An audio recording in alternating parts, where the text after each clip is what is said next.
Okay, this is the short video lecture on character. This week you're going to read two readings on character, one by Burroway and one by Tomlinson. They both focus on different things. The Burroway reading focuses on the functions of character, which are down here, um, and then uh, the Tomlinson reading focuses on how, as a writer, how to create characters and how to develop characters, um, and how to avoid stereotypes or cliches in your character development. So what I'm going to do in this video is I'm going to briefly sort of introduce what you're going to be reading about characters, and then there's a couple things that I want to hit on that either aren't dealt with in the readings or they're not covered as adequately as I would like in the readings. Um, so in the Burroway reading, you're going to, which is down here, this is kind of the Burroway stuff. What Burroway is going to discuss is the functions of character.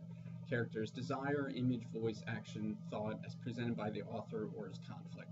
All of this stuff uh, just kind of sounds like word vomit, but all of these have a certain function, and many of these will overlap. You're not necessarily just going to pick one function for your character. A lot of times there might be multiple functions. So with character's desire, um, this is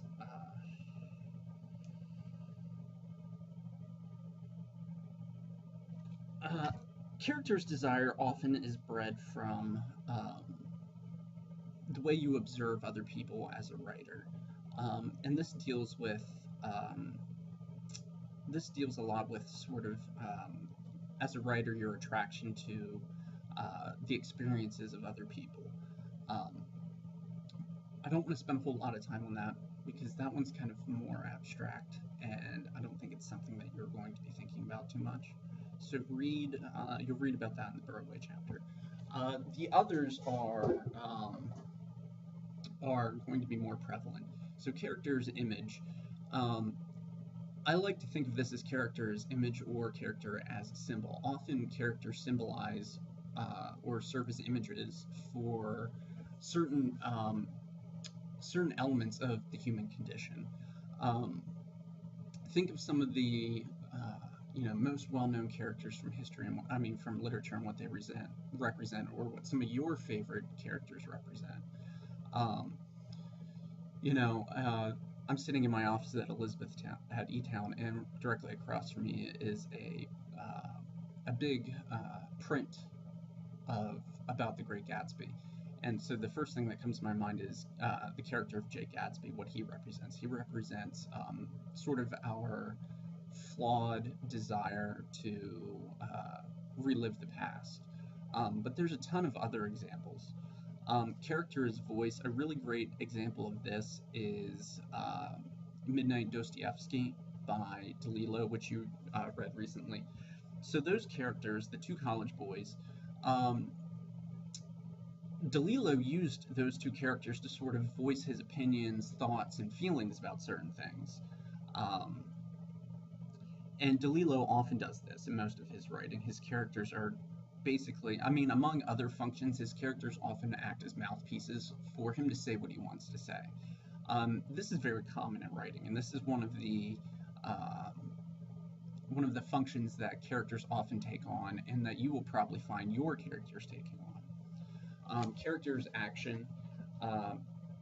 Often characters, an antagonist in a story, they serve to create action, but they also serve to create conflict. And these two, I think, are very intertwined. So often certain characters serve to push the action of the story forward or to heighten the tension in a story.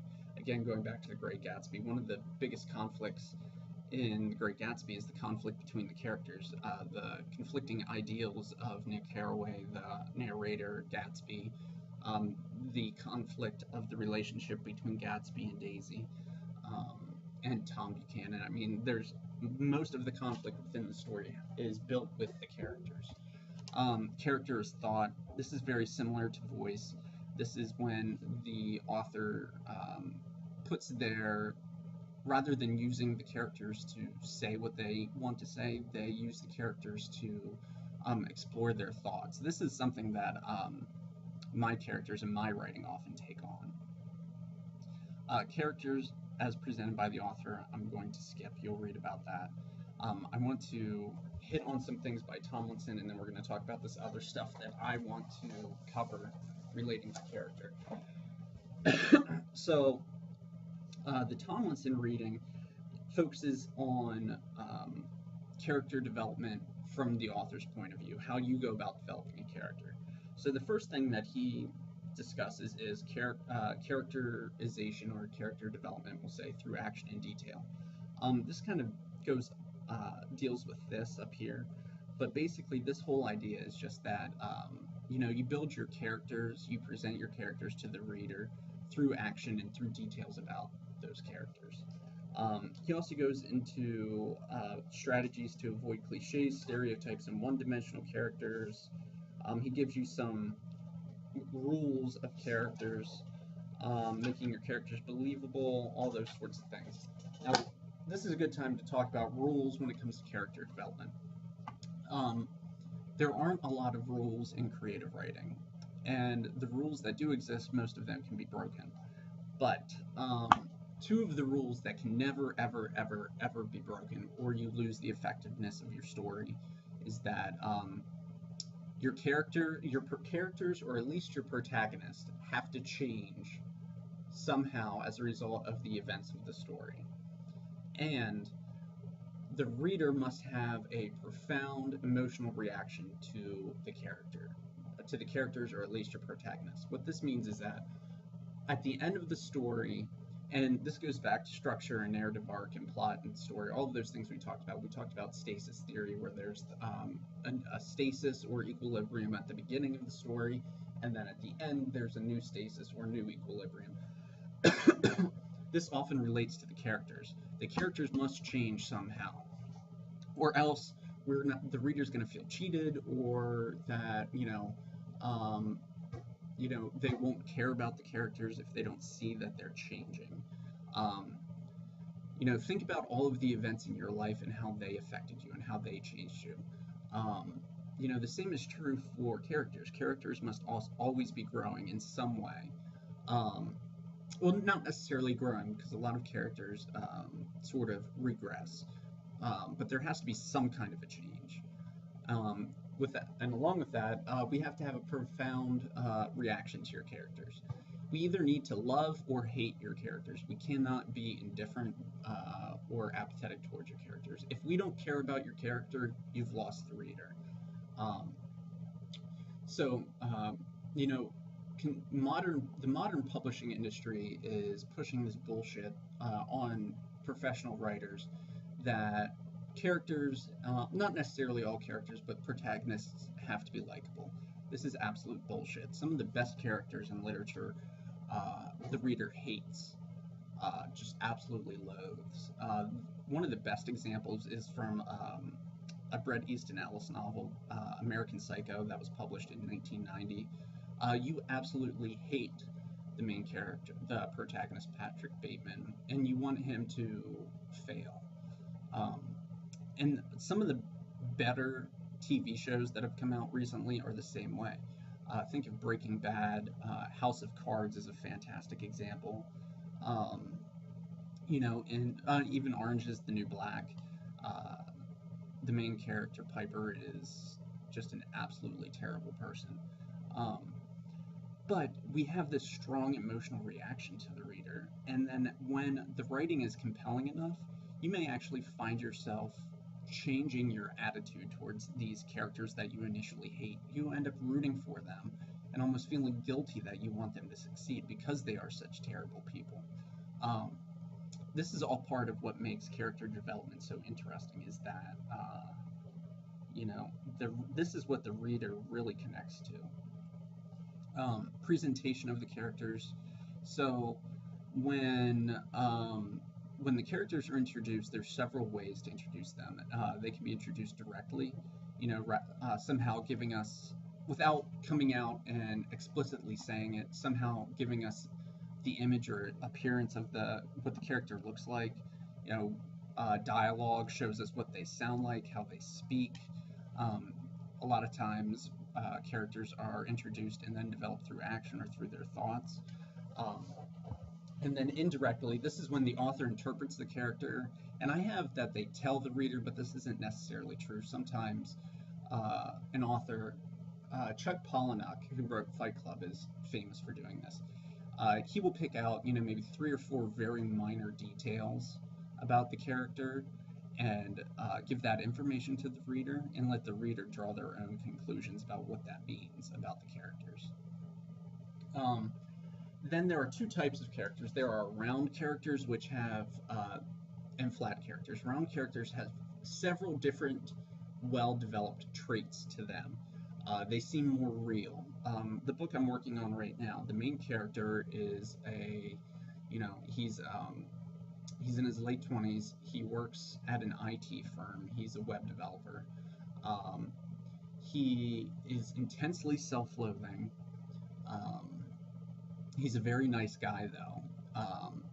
But then also at the same time, he's almost obsessive compulsive about the weather, which is, I can't think of a single character that's like that. That's what really drew me to this character, was that he obsesses over the weather and watching the Weather Channel. So, and he's also in love with his brother's wife, which creates the foundation of the conflict within the story. So there are all these different elements to the character. He's a round character. Flat characters are characters that aren't fully developed. They almost serve one purpose. Think of, the 2 Men in The Killers by Hemingway. Those characters, they were not fully developed. Their whole purpose was to be this, serve this intense, foreboding purpose and to create the conflict in the story. This goes on to the thing that I don't have on here that I want to talk to you about, which is characters as objects. This is the research that I'm working on right now, relates to writers using characters as objects. Often writers think of characters as people. I often talk to my characters. I've had dreams about my characters, which sounds really messed up, but writers are crazy people. But often we use characters as objects, just like you would move an object around your office for a certain purpose, or rearrange your furniture or something like that. We often rearrange our secondary characters and use them for specific purposes. In Midnight and Dostoevsky, the old man, he creates the conflict and the action and serves as a symbol in the story. But basically, Dalila just kind of pushes the old man around the story. He doesn't serve any purpose other than to create a reaction in the 2 college boys. This happens a lot. Think of, take all of this and think of your own writing and how, some of your characters may be fully developed and others are not. Character development is something that does not come easily and requires a lot of practice to work through, and the workshops that we're going to do this week, the craft paper workshop, even though you focused it on story and plot and all those other things, I'm also going to encourage your peers to give feedback relating to characters. So this is going to be the main focus for this week, character and setting.